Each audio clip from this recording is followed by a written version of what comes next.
Welcome to Madani Shamsuddin's critique. Today we enter one of the most unsettling corridors of modern philosophy, a corridor that Jacques Derrida opens for us in the margins of Jean-Jacques Rousseau's Confessions. The title of this episode, Derrida on Writing, the supplement that speaks, a philosophical and literary reading, or Rousseau, Derrida, and the impossibility of pure presence. What if the very act of speaking already betrayed you? What if the voice, that most intimate instrument of presence, of soul, of inner truth, was already from the beginning a kind of writing? This is not a rhetorical provocation. It is the philosophical consequence of reading Rousseau with the rigor and suspicion that Derrida brings to bear. For centuries, Western philosophy has operated on a quiet assumption, a hierarchy of presence and absence. At the top, thoughts, pure, immediate, self transparent.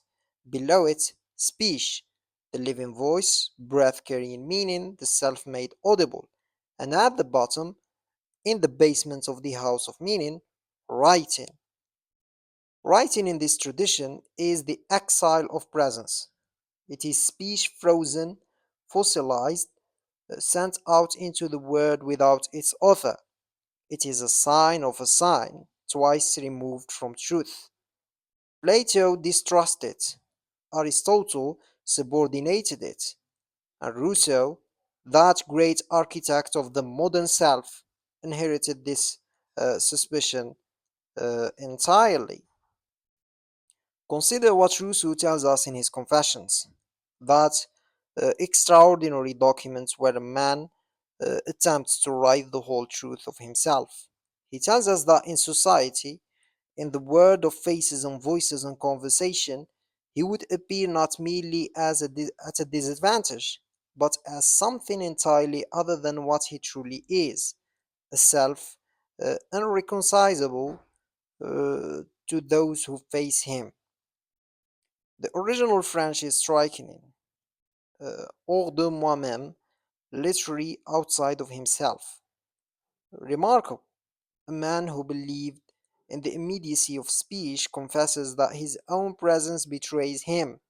His voice in society distorts rather than reveals, and so he retreats. He writes. He uses writing, the supposed inferior derivative form, to express his true self. Do you feel now the tension? Do you sense something beginning to unravel? This is where Derrida performs his extraordinary philosophical maneuver. He observes Rousseau does not simply use writing to communicate, he needs it. Writing is not a luxury, it is for Rousseau essential. Why? Because speech, that supposed vehicle of pure presence, is itself unreliable.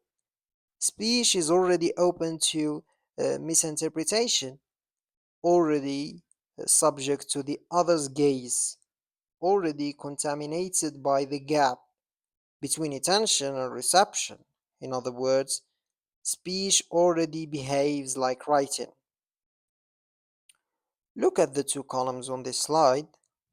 We have speech, long thought to be transparent, immediate, self-present, turns out to share every feature previously attributed to writing. The hierarchy does not simply invert, it collapses. Derrida gives this reversal a precise name, a concept that will haunt all his work, the supplement. In French, supplément. The word carries a double meaning. It means both addition and substitution. To supplement is not simply to add something complete, it is to add because something was already missing, to fill a lack that was there from the beginning. Notice what this means. If writing supplements speech, then speech was already lacking, already incomplete. And if speech supplements the self's direct presence, then the self too is never simply there, never simply present to itself or to others. The presence we thought was the origin is itself always already a supplement. Let us be clear about what is at stake here. Derrida is not making a clever linguistic observation. He is dismantling one of the foundational assumptions of Western metaphysics, what he calls logocentrism, the belief that meaning begins in presence, in the living voice, in the self present subject. He is showing us, through Rousseau's own words, against Rousseau's own intentions, three things. First, there is no pure origin. Second, there is no moment of immediate self-presence. Third, every sign carries within it the structure of the supplement, an addition that reveals a lack, a presence that is constituted by absence. Well, this is not nihilism, it is the claim that meaning is always already complex, always already in motion. Rousseau sat down to write his confessions because he could not be heard when he spoke, and in doing so, he endeavoringly wrote the deconstruction of his own philosophy. Uh, he reached for the supplements, for writing, to rescue his truth, and in reaching for it, he revealed that truth never stood alone, never stood at all.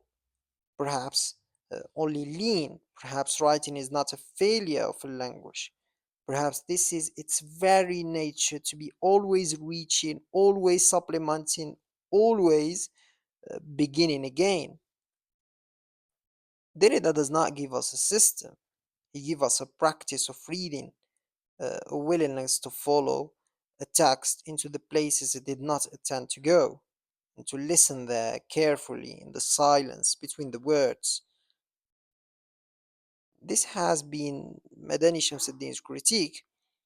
If philosophy is the love of wisdom, then deconstruction is the love of the complexity within wisdom, the willingness to sit with what unsettles and to think again. Thank you for watching. Like, share, and subscribe if you wish to continue this journey. Until next time, keep reading and keep questioning.